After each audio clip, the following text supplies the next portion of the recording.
Western Front, Chapter 7, pages 169 to 185. In my room behind the table stands a brown leather sofa. I sit down on it. On the walls are pinned countless pictures that I once used to cut out of the newspapers.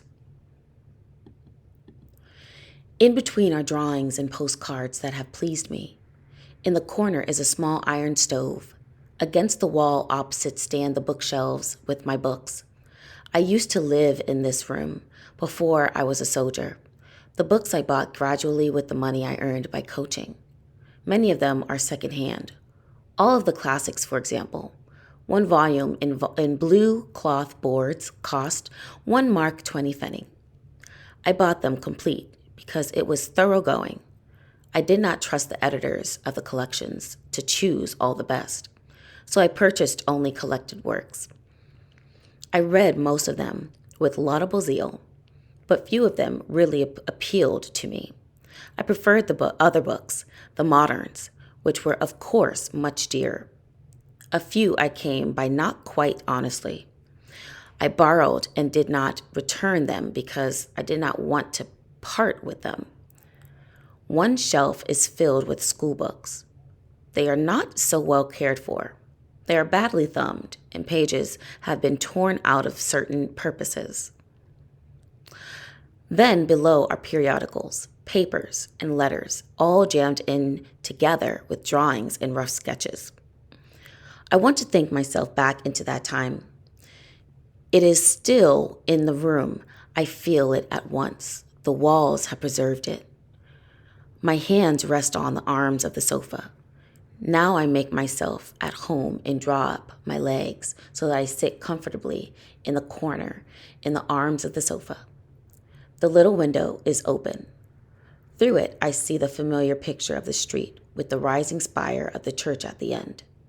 There are a couple of flowers on the table, pen holders, a shell as a paperweight, the inkwell here, nothing is changed. It will be like this too, if I am lucky, when the war is over and I can come back here for good.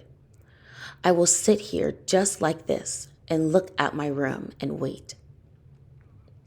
I feel excited, but I do not want to be, for that is not right. I want that quiet rapture again. I want to feel the same powerful nameless urge that I used to feel when I turned to my books.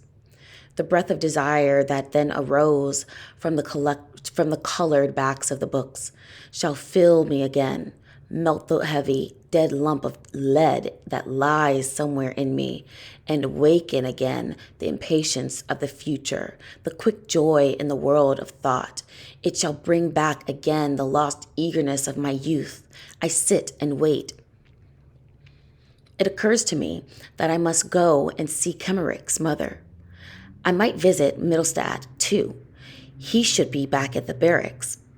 I look out of the window. Beyond the picture of the sunlit street appears a range of hills, distant and light. It changes a clear day in autumn. And I sit by the fire with Kat and Albert and eat potatoes baked in their skins. But I do not want to think of that. I sweep it away. The room shall speak, it must catch me up and hold me. I want to feel that I belong here. I want to hearken and know when I go back to the front that the war will sink down, be drowned utterly in the great homecoming tide. Know that it will then be past forever and not gnaw us continually, that it will have none but an outward power over us. The backs of the books stand in rows. I know them all still. I remember arranging them in order. I implore them with my eyes. Speak to me. Take me up. Take me, life of my youth. You who are carefree, beautiful, receive me again. I wait. I wait. Images float through my mind, but they do not grip me. They are mere shadows and memories. Nothing. My disquietude grows. A terrible feeling of foreignness suddenly rises up in me. I cannot find my way back. I am shut out, though I entreat earnestly and put forth all my strength. Nothing stirs, listless and wretched, like a condemned man. I sit there, and the past withdraws itself. And at the same time, I fear to importune it too much, because I do not know what might happen then. I am a soldier. I must cling to that. Warily, I stand up and look out of the window. Then I take one of the books, intending to read, and turn over the leaves. But I put it away and take out another. There are passages in it that have been marked. I look, turn over the pages, take up fresh books. Already they are piled up beside me. Speedily more join the heap: papers, magazines, letters. I stand there dumb, as before a judge, dejected. Words, words, words. They do not reach me. Slowly I place the books back in the shelves. Nevermore. Quietly I go out of the room. Still, I do not give up hope. I do not indeed go to my room anymore, but comfort myself with the thought that a few days are not enough to judge by. Afterwards, later on, there is plenty of time for that. So I go over to see Mittelstadt in the barracks, and we sit in his room. There is an atmosphere about it I do not like, but with which I am quite familiar. Mittelstadt has some news ready for me that electrifies me on the spot. He tells me Kemmerich has been called up as a territorial. Just think of it, says he, and takes out a couple of good cigars. I come back here from the hospital and bump right into him. He stretches out his paw to me and bleats, "Hello, Mittelstadt, how are you?" I look at him and say, "Territorial Kemmerich, business is business and snaps is snaps. You ought to know that well enough. Stand to attention when you speak to a superior officer." You should have seen his face, a cross between a dud and a pickled cucumber. He tried once again to chum up, so I snubbed him a bit harder. Then he brought up his biggest guns and asked confidentially, "Would you like me to use my influence so that you can take an emergency exam?" He was trying to remind me of those things, you know. Then I got mad, and I reminded him of something instead. "Territorial Kemmerich, 2 years ago you preached us into listing. And among us there was one, Joseph Bem, who didn't want to enlist. He was killed 3 months before he would have been called up in the ordinary way. If it had not been for you, he would have lived just that much longer. And now, dismiss. You will hear from me later. It wasn't easy to get put in charge of his company. First thing I did was to take him to the stores and fit him out with suitable equipment. You will see in a minute. We go to the parade ground. The company has fallen in. Mittelstadt stands them at ease and inspects. Then I see Kemmerich and am scarcely able to stifle my laugh. He is wearing a faded blue tunic. On the back and in the sleeves there are big dark patches. The tunic must have belonged to a giant. The black worn breeches are just much too short. They reach barely halfway down his calf. The boots, tough old clodhoppers with turned up toes and laces at the side, are much too big for him. But as a compensation, the cap is too big. The cap is too small, a terribly dirty, mean little pillbox. The whole rig out is just pitiful. Mittelstadt stops in front of him. "Territorial Kemmerich, do you call those buttons polished? You seem as though you can never learn. Inadequate, Kemmerich, quite inadequate." It makes me bubble with glee. In school, Kemmerich used to chasten Mittelstadt with exactly the same expression. "Inadequate, Mittelstadt, quite inadequate." Mittelstadt continues to upbraid him. Look at Bocher now. There's a model for you to learn from. I can hardly believe my eyes. Bocher is there too. Bocher, our school porter. And he is a model. Kemmerich shoots a glance at me as if he would like to eat me, but I grin at him innocently, as though I do not recognize him anymore. Nothing could be or look more ludicrous than his forage cap and his uniform. And this is the object before whom we used to stand in anguish as he sat up there enthroned at his desk, spearing at us with his pencil for our mistakes in those irregular French verbs with which afterwards we made so little headway in France. That is barely 2 years ago, and now here stands Territorial Kemmerich, the spell quite broken, with bent knees, arms like pot hooks, unpolished buttons, and that ludicrous rig-out, an impossible soldier. I cannot reconcile this with the menacing figure at the schoolmaster's desk. I wonder what I, the old soldier, would do if this skinful of woe ever dared to say to me again, "Bomber, give the imperfect of aller." Then Mittelstadt makes them practice skirmishes, and as a favor appoints Kemmerich squad leader.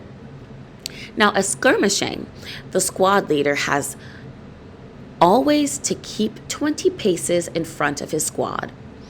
If the order comes on the march about turn, the line of skirmishers simply turns about, but the squad leader, who now finds himself suddenly 20 paces in the rear of the line, has to rush up at the double and take his position again 20 paces in front of the squad. That makes altogether 40 paces double march. But no sooner has he arrived than the order on the march and turn comes again, and he once more has to race at top speed another 40 paces to the other side. In this way, the squad has merely made the turnabout in a couple of paces, while the squad leader dashes backwards and forwards like a fart on a curtain pole. That is one of Himmelstadt's well-worn recipes. Kemmerich can hardly expect anything else from Mittelstadt, for he once messed up the latter's chance of promotion, and Mittelstadt would be a big fool not to make the best of such a good opportunity as this before he goes back to the front again. A man might well die easier after the army has given him just one such stroke of luck. In the meantime, Kemmerich is dashing up and down like a wild boar. After a while, Mittelstadt stops the skirmish and begins the very important exercise of creeping. On hands and knees, carrying the gun in regulation fashion, Kemmerich shoves his absurd figure over the sand immediately in front of us. He is breathing hard and is panting, and his panting is music. Mittelstadt encourages Kemmerich the Territorial with quotations from Kemmerich, the schoolmaster. Territorial Kemmerich, we have the good fortune to live in a great age. We must brace ourselves and triumph our hardship. Kemmerich sweats and spits out a dirty piece of wood that has lodged in his teeth. Mittelstadt stoops down and says reproachfully, and in the trifles, never lose sight of this great adventure, Territorial Kemmerich. It amazes me that Kemmerich does not explode with a bang, especially when during physical exercises. Mittelstadt copies him to perfection, seizing him by the seat of his trousers as he is pulling himself up on the horizontal bar so that he can just raise his chin above the beam, and then starts to give him good advice. That is exactly what Kemmerich used to do to him at school. The extra fatigues are next detailed off. Kemmerich and Bocher, bread fatigue. Take the handcart with you. A few minutes later, the two set off together, pushing the barrow. Kemmerich, in a fury, walks with his head down, but the porter is delighted to have scored light duty. The bakehouse is away at the other end of the town, and the two must go there and back through the whole length of it. They've done that a couple of times already, grins Mittelstadt. People have begun to watch for them coming. Excellent, I say. Hasn't he reported you yet? He did try. Our CO laughed like the deuce when he heard the story. He hasn't any time for schoolmasters. Besides, I'm sweet with his daughter. He'll mess up the examination for you. I don't care, says Mittelstadt calmly. Besides, his complaint came to nothing because I could show that he could had hardly anything but light duty. Couldn't you polish him up a bit? I ask. He's too stupid. I couldn't be bothered, answers Mittelstadt contemptuously. What is leave? A pause that only makes everything after it so much worse. Already the sense of parting begins to intrude itself. My mother watches me silently. I know she counts the days. Every morning she is sad. It is one day less. She has put away my pack. She does not want me to be reminded by it. The hours pass quickly. If a man broods, I pull myself together and go to my sister to the slaughterhouse to get a pound or two of bones. That is a great favor, and people line up early in the morning and stand waiting. Many of them faint. We have no luck. After waiting by turns for 3 hours, the queue disperses. The bones have not lasted. It is a good thing that I get my rations. I bring them to my mother, and in that way, we all get something decent to eat. The days grow, ever more strained, and my mother's eyes more sorrowful. 4 days left now. I must go and see Kemmerich's mother. I cannot write that down, this quaking, sobbing woman who shakes me and cries out on me. Why are you living then, when he is dead? Who drowns me in tears and calls out, what are you there for at all, child, when you? Who drops into a chair and wails, did you see him? Did you see him then? How did he die? I tell her he was shot through the heart and died instantaneously. She looks at me. She doubts me. You lie. I know better. I have felt how terribly he died. I have heard his voice at night. I have felt his anguish. Tell the truth. I want to know it. I must know it. No, I say. I was beside him. He died at once. She pleads with me gently. Tell me. You must tell me. I know you want to comfort me, but don't you see? You torment me far more than if you told me the truth. I cannot bear the uncertainty. Tell me how it was, and even though it will be terrible, it will be far better than what I have to think if you don't. I will never tell her. She can make mincemeat out of me first. I pity her, but she strikes me as rather stupid all the same. Why doesn't she stop worrying? Kemmerich will stay dead, whether she knows about it or not. When a man has seen so many dead, he cannot understand any longer why there should be so much anguish over a single individual. So I say rather impatiently, he died immediately. He felt absolutely nothing at all. His face was quite calm. She is silent, then says slowly, will you swear it? Yes. By everything that is sacred to you. Good God, what is there that is sacred to me? Such things change pretty quickly with us. Yes, he died at once. Are you willing never to come back yourself if it isn't true? May I never come back if if he wasn't killed instantaneously? I would swear to anything, but she seems to believe me. She moans and weeps steadily. I have to tell how it happened. So I invent a story and I almost believe it myself. As I leave, she kisses me and gives me a picture of him. In his recruit's uniform, he leans on a round, rustic table with legs made of birch branches. Behind him, a wood is painted on a curtain, and on the table stands a mug of beer. It is this last evening at home. Everyone is silent. I go to the bed early. I seize the pillow, press it against myself, and bury my head in it. Who knows if I will ever lie in a feather bed again? Late in the night, my mother comes into my room. She thinks I am asleep, and I pretend to be so.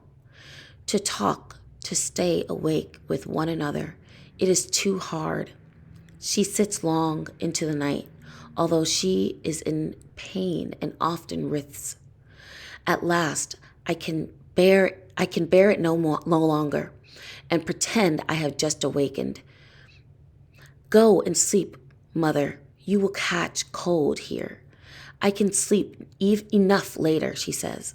I sit up. I don't go straight back to the front, mother.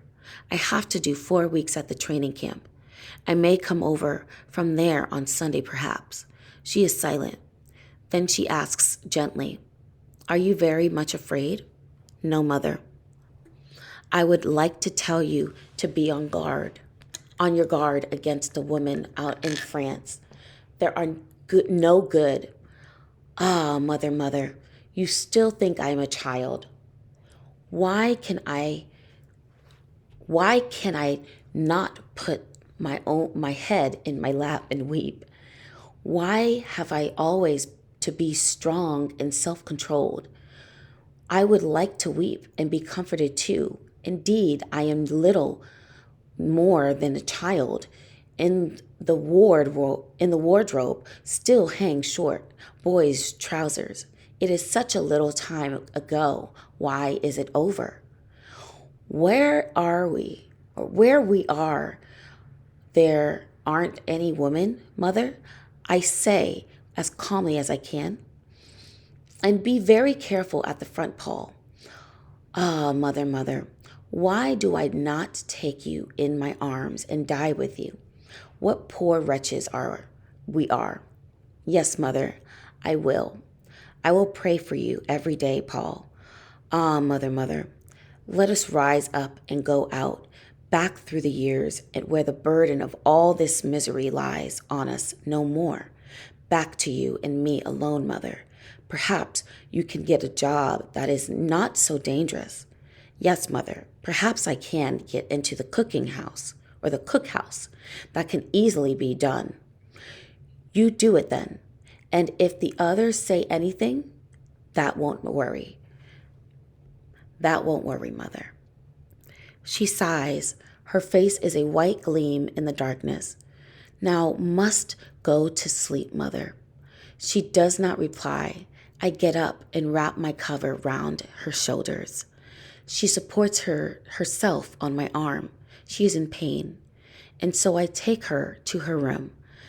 I stay with her a little while. And you must get well again, mother, before I come back. Yes, my child. You ought not to send your things to me, mother. We have plenty to eat out there, and you can make much better use of them here. How destitute she lies there in her bed, she that loves me more than all the world. As I am about to leave, she says hastily, I have 2 pairs of underpants for you. They are all wool. They will keep you warm. You must not forget to put them in your pack. Ah, mother, I know what these underpants have cost you in waiting and walking and begging. Ah, mother, How can it be that I must part from you? Who else is there that has any claim on me but you? Here I sit, and there you are lying. We have so much to say, and we shall never say it. Good night, mother. Good night, my child. The room is dark. I hear my mother's breathing and the ticking of the clock.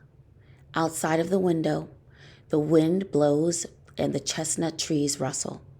On the landing, I stumble over my pack, which lies there already made up because I have to leave early in the morning.